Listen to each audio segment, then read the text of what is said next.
जामुन का पेड़। यह एक व्यंग कथा है जिसे लेखक कृष्णचंद्र द्वारा लिखा गया है।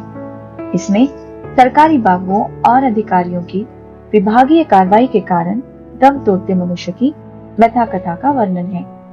कहानी का सार इस प्रकार है। रात को आंधी चली। सचिवालय के लॉन में खड़ा जामुन का पेड़ गिर गया।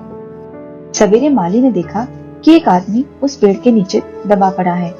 माली ने चपरासी को बताया। चपरासी ने क्लर्क को, क्लर्क ने सुपरिटेंडेंट को। चारों ओर भीड़ जमा हो गई। क्लर्कों को जामुन के मीठे फलों की याद आने लगी। वे जामुनों के लिए अफसोस करने लगे। तभी माली ने दबे हुए आदमी की ओर ध्यान दिलाया। चपरासियों ने कहा कि यह अब तक मर चुका होगा। दबे हुए आदमी ने कराहती आवाज में कहा, नहीं, मैं जिंदा हूं। माली ने सुझाव दिया कि अगर सुपरिटेंडेंट आज्ञा दे तो वे सब मिलकर दबे हुए आदमी को निकाल सकते हैं। क्लर्कों ने हामी भरी। सुपरिटेंडेंट ने कहा कि वह अंडर सेक्रेटरी से पूछ ले। अंडर सेक्रेटरी ने जॉइंट सेक्रेटरी से, जॉइंट सेक्रेटरी ने चीफ सेक्रेटरी से, चीफ सेक्रेटरी ने मंत्री से पूछा। मंत्री ने चीफ सेक्रेटरी से कुछ कहा। चीफ सेक्रेटरी ने जॉइंट से, जॉइंट ने डिप्टी से, डिप्टी ने अंडर सेक्रेटरी से कुछ कहा। इस तरह फाइलें चलती रही। आधा दिन बीत गया। दोपहर को भीड़ में खड़े लोग पेड़ को उठाने लगे। तभी सुपरिटेंडेंट ने आकर बताया कि यह काम कृषि विभाग का है। वह शीघ्र ही इसकी फाइल कृषि विभाग को भेज रहे हैं। कृषि विभाग से उत्तर आया कि पेड़ व्यापार विभाग के लॉन में गिरा है, अतः उसे उठाना कृषि विभाग का काम है। शाम को फैसला हुआ कि यह फलदार पेड़ का मामला है, अतः इसे हॉर्टिकल्चर विभाग में भेजा जाएगा। रात को उस पेड़ को पुलिस की कड़ी निगरानी में रखा गया। माली ने दबे हुए आदमी को दाल भात खिलाया। आदमी ने बताया कि वह लावारिस है, उसका कोई संबंधी नहीं है। अगले दिन हॉर्टिकल्चर विभाग से उत्तर आया कि आजकल पेड़ लगाओ स्कीम चल रही है, अतः जामुन के फलदार पेड़ को काटने की इजाजत कदापि नहीं दी जा सकती। एक वंचले युवक ने सुझाव दिया कि अगर पेड़ नहीं काटा जा सकता तो आदमी को ही काट कर निकाल लिया जाए, इससे पेड़ बच जाएगा। दबे हुए आदमी ने आपत्ति की कि इससे वह मर जाएगा। वंचले युवक ने कहा, आजकल प्लास्टिक सर्जरी उन्नति कर चुकी है, अतः यदि आदमी को बीच से काट कर निकाल दिया जाए तो बाद में उसकी सर्जरी हो सकती है। इस बात पर उसकी फाइल मेडिकल विभाग को भेजी गई। वहां से रिपोर्ट आई कि सारी जांच पड़ताल करके पता चला है कि प्लास्टिक ऑपरेशन तो हो जाएगा किंतु आदमी मर जाएगा, अतः यह फैसला रद्द हो गया। रात को माली ने दबे हुए आदमी को बताया कि उसके केस पर सभी सेक्रेटरियों की एक मीटिंग होने वाली है।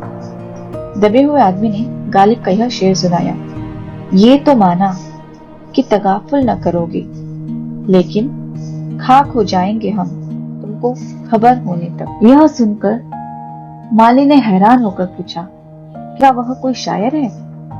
दबे हुए आदमी ने सिर हिलाया। फिर क्या था, सारे सचिवालय में खबर फैल गई। शहर के सारे कवि वहां इकट्ठे हो गए।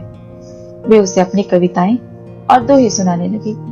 यहाँ तक कि सचिवालय की सब कमेटी ने फैसला किया कि दबा हुआ आदमी कवि है, अतः यह कल्चर विभाग का मामला है, अतः यही विभाग उसे फलदार पेड़ से छुटकारा दिलाए। फाइल कल्चरल विभाग को सौंप दी गई। अनेक विभागों में से होती हुई साहित्य अकादमी के सचिव के पास पहुंची। वह स्वयं उसका इंटरव्यू लेने आया।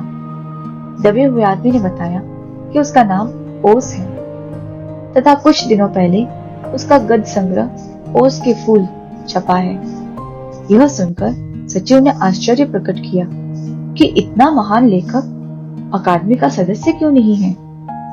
आदमी ने कहा कि पहले उसे पेड़ के नीचे से निकाला जाए।